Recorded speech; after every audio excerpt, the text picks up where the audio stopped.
ابھی میں نے میٹرک بھی پاس کیا تھا کہ میرے رشتے آنا شروع ہو گئے۔ والدین چاہتے تھے کہ ان کی بیٹی کسی تعلیم یافتہ گھرانے میں بیاہی جائے۔ ان کی یہ بھی خواہش تھی کہ میں BA پاس کر لوں، پھر میری شادی ہو۔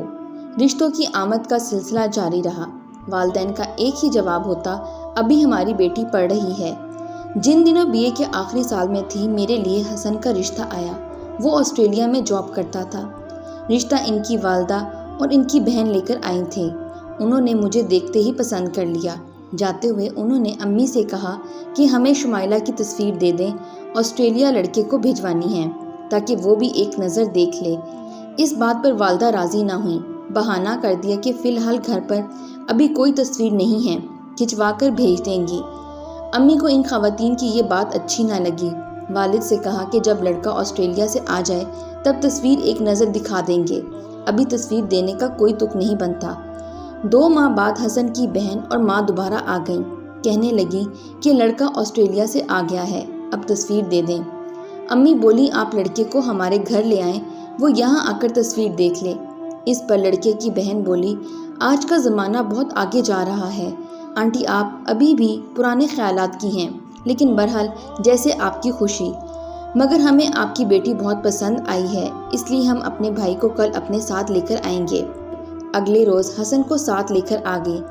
لڑکے کو تصویر دکھائی۔ خود حسن بھی ایک خوبصورت نوجوان تھے۔ ہمارے گھر والوں نے ان کو پسند کر لیا اور حسن نے بھی میری تصویر دیکھتے ہی مجھے اپنے دل میں بسا لیا۔ اسی روز شادی کی تاریخ بھی طے کر لی گئی۔ لڑکے نے 1 ماہ بعد واپس آسٹریلیا جانا تھا، لہٰذا کچھ دنوں بعد ہی شادی ہونی تھی۔ ہال بک کروایا، سبھی لوگ شادی کی تیاری میں لگ گئے۔ میرے ایک چاچا کافی عرصے سے لندن مقیم تھے، جن کے بیٹے ارسلان سے بچپن میں میرا رشتہ طے ہوا تھا۔ بعد میں وہ طویل عرصے تک پاکستان نہیں آئے تو والدین نے سمجھا ان لوگوں نے ہمیں بھلا دیا ہے اور اب وہ رشتہ نہیں لینا چاہتے۔ پھر بھی ابو نے تسلی کے لیے پھپھو کو بیچ میں ڈالا، کیونکہ وہ لندن ان کے پاس جاتی رہتی تھیں۔ انہوں نے والد صاحب کو لندن سے واپس آ کر بتایا کہ ارسلان نے وہاں اور لڑکی کو پسند کر لیا ہے اور اس کے ماں باپ اب وہیں شادی کرنا چاہتے ہیں جہاں ارسلان چاہتا ہے، آپ لوگ اس کا خیال چھوڑ دیں۔ تب سے یہ رشتہ میرے والدین کے ذہن سے ختم ہو چکا تھا۔ میری شادی سے 1 روز قبل ارسلان اور اس کے والدین اچانک لندن سے پاکستان آ گئے۔ جب انہیں پتہ چلا کہ شمائلہ کی شادی ہو رہی ہے تو انہوں نے ہنگامہ شروع کر دیا۔ چاچا جان ابو سے جھگڑنے لگے کہ تمہاری جرأت کیسی ہوئی شمائلہ کا رشتہ کسی اور سے کرنے کی، جبکہ ہمارے والدین بچپن میں ان بچوں کا رشتہ طے کر گئے تھے۔ والد صاحب نے بتایا کہ میں نے سلیمہ کو تمہارے پاس بھیجا تھا یہ معلوم کرنے کے لیے کہ اب تمہارا کیا ارادہ ہے۔ اس نے واپس آ کر جواب دیا تھا کہ ارسلان نے لندن میں اپنے لیے کوئی لڑکی پسند کر لی ہے اور شمائلہ سے رشتے کا ارادہ نہیں رکھتا۔ چاچا چاچی نے خوب شور مچایا کہ یہ جھوٹ ہے، سلیمہ نے بھی وہاں ہم سے ایسا کوئی تذکرہ نہیں کیا تھا۔ یہ بات بعد میں پتہ چلی کہ پھپھو اپنی بیٹے کے لیے میرا رشتہ چاہتی تھیں، جبکہ میری والدہ ان کو ناپسند کرتی تھیں۔ تبھی انہوں نے جھوٹ بول کر ان سے ہمارا تعلق ختم کروا دیا تھا۔ بہرحال اس موڑ پر جبکہ میری شادی میں 1 دن باقی رہ گیا تھا، وہ چاچا اور چاچی ہمیں آ کر پریشان کر رہے تھے۔ والد صاحب نے صاف کہہ دیا کہ آپ لوگ اتنے برسوں سے کیا سوئے ہوئے تھے جو ایک بار بھی رشتے کے لیے رجوع نہ کیا، اور اب جبکہ میری بیٹی کی شادی کے کارڈ بھی تقسیم ہو گئے ہیں تو آپ چاہتے ہیں کہ یہ شادی ملتوی کر دوں۔ بھائی صاحب میں اب زبان کر چکا ہوں، معذرت کے ساتھ میں اب کچھ نہیں کر سکتا۔ خیر چاچا چاچی تو مان گئے، مگر اصل معاملہ ارسلان کا تھا۔ جب سے اس نے مجھے دیکھا تو اس نے اپنے ماں باپ کو مجبور کرنا شروع کر دیا کہ اسے شادی سے روکیے اور شمائلہ سے میری شادی کروائیں۔ ارسلان بھی کافی عرصے بعد پاکستان آیا تھا اور مجھے ایک نظر دیکھ کر وہ مجھ پر مر مٹا تھا۔ والدین نے اسے سمجھایا کہ اب تمہارے تایا ماننے والے نہیں ہیں، کچھ نہیں ہو سکتا، مشرقی رسم و رواج کے مطابق زبان دے چکے ہیں، تم اپنے تایا کی بےزتی نہ کرواؤ، بس اب دل پر پتھر رکھ لو۔ لیکن ایسے معاملات میں دل پر پتھر رکھنا مشکل ہوتا ہے۔ ارسلان کو کسی پل چین نہیں آ رہا تھا۔ دل سے مجبور ہو کر وہ میرے پاس آیا اور ہاتھ جوڑ کر درخواست کرنے لگا کہ شمائلہ تم اس شادی سے انکار کر دو ورنہ میں جان دے دوں گا۔ تایا ابو نہیں مان رہے۔ میں اس دن اپنے مائیوں میں بیٹھ چکی تھی۔ وہ زبردستی کمرے میں گھس کر مجھ سے باتیں کر رہا تھا۔ جب میں نے انکار کر دیا تو وہ تھوڑے غصے میں آ گیا اور میرے والدین کو برا بھلا کہنے لگا۔ مجھے غصہ تو بہت آ رہا تھا مگر میں چپ بیٹھی رہی۔ جب مجھ سے وہ یہ باتیں کر رہا تھا عین اسی وقت حسن کی پھپھو مہندی لے کر آئی ہوئی تھیں۔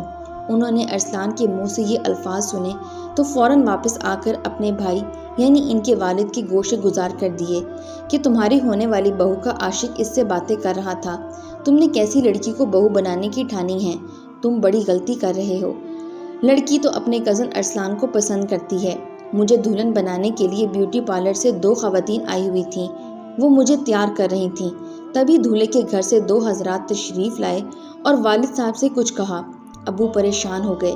تھوڑی دیر بعد امی، ابو، بھائی سب ہی دولہے کے گھر چلے گئے اور کافی دیر تک گھر میں سناٹا چھایا رہا۔ 4-5 گھنٹے بعد یہ لوگ واپس آئے، مگر مجھے کسی نے کچھ نہ بتایا، البتہ ان کے چہرے اداسی میں ڈوبے ہوئے تھے۔ تھوڑی دیر بعد دولہے کے ابا اپنی بہن کے ہمراہ تشریف لے آئے اور کہا کہ بارات نہیں آ رہی کیونکہ آپ کی بیٹی کا زبردستی نکاح ہو رہا ہے اور وہ میرے بیٹے کے ساتھ شادی نہیں کرنا چاہتی، لہٰذا یہ شادی بھی جائز نہیں۔ لڑکی کی شادی آپ وہاں کر دیں جہاں اس کی مرضی ہے۔ والد صاحب منت سماجت کرنے لگے کہ یہ آپ کیا کہہ رہے ہیں، آج شادی کا دن ہے، آپ ایسا ہرگز مت کریں، آپ سے کسی نے غلط کہا ہے، ہماری بیٹی کا نکاح اس کی من مرضی کے مطابق ہو رہا ہے، اگر آپ چاہیں تو خود اس سے پوچھ سکتے ہیں۔ ابو نے کہا کہ ایسی باتیں مت کریں، ہمارا گھر مہمانوں سے بھرا ہوا ہے اور یہ ہماری عزت کا سوال ہے، اگر آپ بارات نہیں لے کر آئیں گے تو لوگ ہمارے بارے میں کیا کہیں گے۔ دولہے کے گھر والے سنگ دل لوگ نہ جانے کس طرح کے تھے کہ والد کی کسی بات کو بھی نہیں مان رہے تھے۔ میری ماں کے آنسو، والد کی التجا اور بھائیوں کی منت سماجت بھی کام نہیں آ رہی تھی اور ان لوگوں نے بارات لانے سے صاف انکار کر دیا۔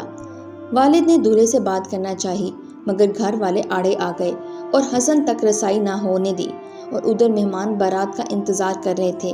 وقت تیزی سے گزرتا جا رہا تھا اور بارات تھی کہ آنے کا نام ہی نہیں لے رہی تھی۔ جب مجھے خالہ نے صورتحال بتائی تو میرا دل ڈوب ہی گیا۔ میں ارسلان کو بددعا دینے لگی کہ جس نے میرے ماں باپ کی خوشی کو اجاڑا تھا اور ان کو ایسی سنگین صورتحال سے دوچار کر دیا تھا۔ جی چاہتا تھا حسن سامنے آئے اور اس سے پوچھوں کہ میرا کیا قصور ہے، میں پاک دامن ہو کر کیوں مجھے سزا دی جا رہی ہے۔ دل چاہتا تھا کہ سہاگ کے جوڑے کو آگ لگا دوں اور سرخ دوپٹے سے ارسلان کو پھانسی دے دوں۔ میں مجرم نہ تھی، بے قصور تھی، پھر کیوں مجھے ٹھکرایا جا رہا تھا۔ والد صاحب دل کے مریض تھے، ڈر تھا کہ کہیں ان صدمے سے انہیں کچھ نہ ہو جائے۔ امی تو کہہ رہی تھی کہ سب کو بتا دیں کہ بارات نہیں آئے گی، مگر ابو کی آنکھوں میں آنسو تھے۔ وہ کہتے انتظار کر لو، کیا پتا ان کو ہم پر رحم آ جائے۔ ان کی تو عزت پر بن گئی تھی۔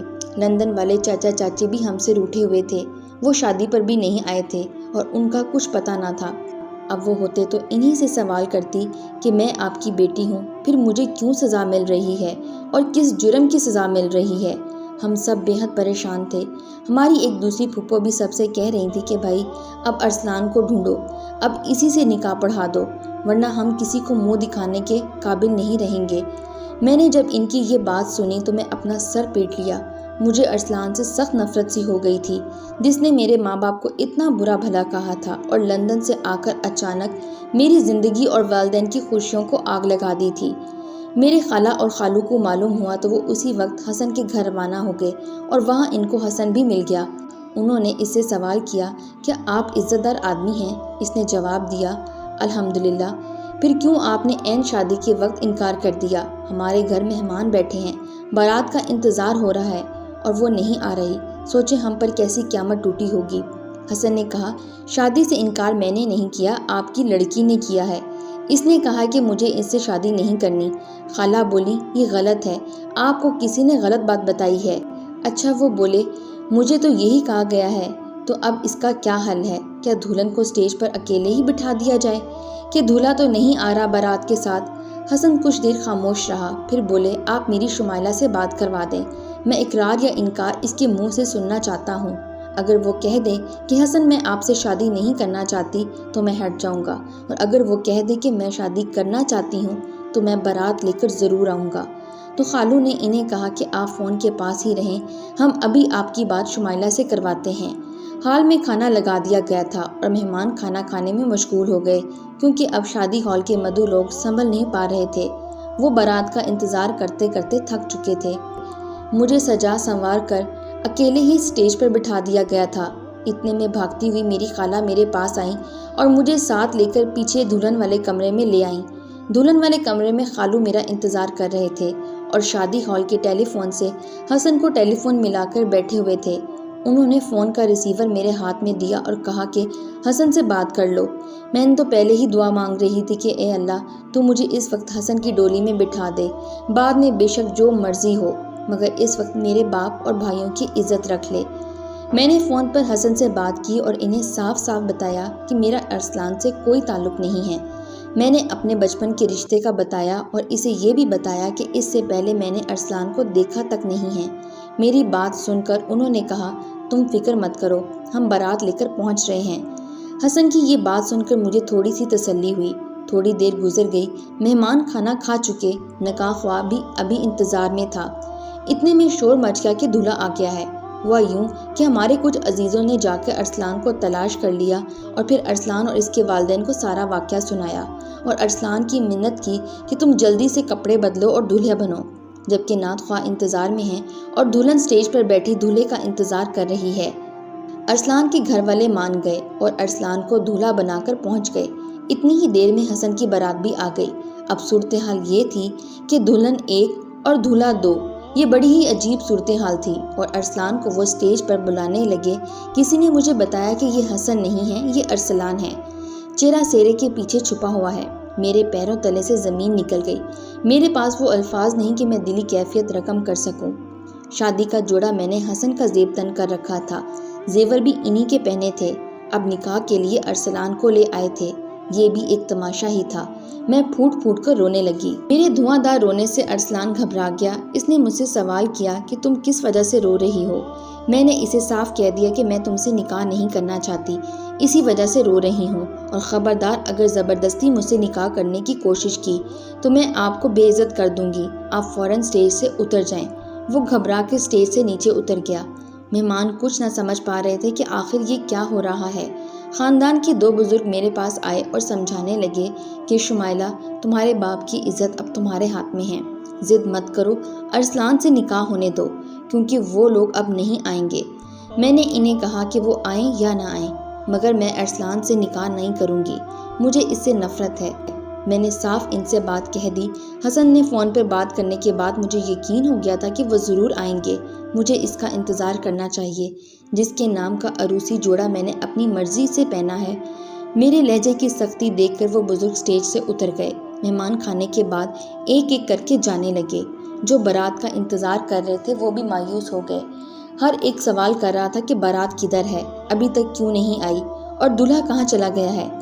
پھر سب سمجھانے لگے کہ بیٹا ارسلان سے شادی کر لو، وہ لوگ نہیں آئیں گے، مگر میں اب تو مر جاؤں گی مگر ارسلان سے شادی تک نہ کروں گی۔ ایک ہی جواب تھا میرا۔ اتنے میں ہال کی مینجمنٹ ہال خالی کرانے کے لیے آ گئی۔ تب مجھے بھی سٹیج سے اترنا پڑا۔ میری جگمگ کرتی لاش بھی واپسی ہوئی، جیسے کسی میت کو قبرستان لے جا رہے ہوں۔ سوچ رہی تھی اب میرا باپ زندگی بھر کسی کو منہ دکھانے کے قابل نہیں رہے۔ تبھی ہاتھوں کی مہندی آگ بن کر میری ہتھیلیوں کو جلانے لگی۔ اس طرح کب اس کا سہاگ کا جوڑا اس کا کفن بنتا ہوگا۔ ابھی 2 قدم ہی چلی تھی کہ مجھ پر بے ہوشی طاری ہو گئی۔ میں گرنے کو ہی تھی کہ کسی نے مجھے سنبھال لیا۔ آنکھیں کھولی تو وہ حسن تھے۔ اس کے ساتھ ہی شور مچ گیا کہ بارات آ گئی ہے، بارات آ گئی ہے۔ جو لوگ ہال سے نکل رہے تھے بارات کو دیکھنے کے شوق میں واپس آ گئے۔ عورتیں بارات کو دیکھنے کی خوشی میں اکٹھی ہونے لگی۔ حسن نے مجھے سنبھال کے دوبارہ سٹیج پر بٹھایا، خود میرے پہلو میں بیٹھ گئے۔ یوں میرے باپ کی گرتی ہوئی عزت خاک میں ملنے سے بچ گئی۔ اس وقت بھائی نکاح خواہ کو پکڑ کر لے آئے اور پھر میرا نکاح حسن سے ہو گیا۔ یاد نہیں آ رہا کب انہوں نے کیا کہا اور میں نے کس طرح نکاح نامے پر دستخط کیے۔ اس کے بعد میرے دولہے نے مجھے بازو میں بھر کر گاڑی میں لا بٹھایا۔ ہر طرف خوشی کی لہر دوڑ گئی۔ شادی کی رات جب حسن نے میرا گھونگھٹ اٹھایا تو کہا، اگر تم میری دلہن نہ بنتی تو میں مر جاتا۔ پہلی ہی نظر میں مجھے تم سے پیار ہو گیا تھا۔ اللہ تعالیٰ نے کرم کیا، میری آہوں پر رحم کیا اور مجھے بھی میرا دولہا مل گیا۔ حسن نہ ملتے تو میں بھی خاک میں مل جاتی۔ اب سوچتی ہوں کہ کتنے سنگ دل ہوتے ہیں وہ لوگ جو ایسے موقع پہ چغل خوری سے باز نہیں آتے، بغیر تحقیق سے بات کو ایک جگہ سے دوسری جگہ تک پہنچا دیتے ہیں، ہنستے بھرے گھروں کے دیے اور گونجتی شنائیوں کے راگ آگ میں ڈال دیتے ہیں۔ ایک کاش کہ یہ لوگ ایسی سنگ دلی سے باز آ جائیں۔ حسن اگر ہمت سے کام نہ لیتے تو سوچ بھی نہیں سکتی کہ میرا کیا بنتا۔ اس سے بھی زیادہ میرے والد صاحب کس کس کو منہ بند کرتے، کس کس کے سوالوں کا جواب دیتے۔ اے کاش معاشرے میں بیٹیوں والے اس قدر مجبور نہ ہوں۔ میری دعا ہے کہ اللہ تعالیٰ سب بیٹیوں کی عزت کی حفاظت ضرور کرے، آمین۔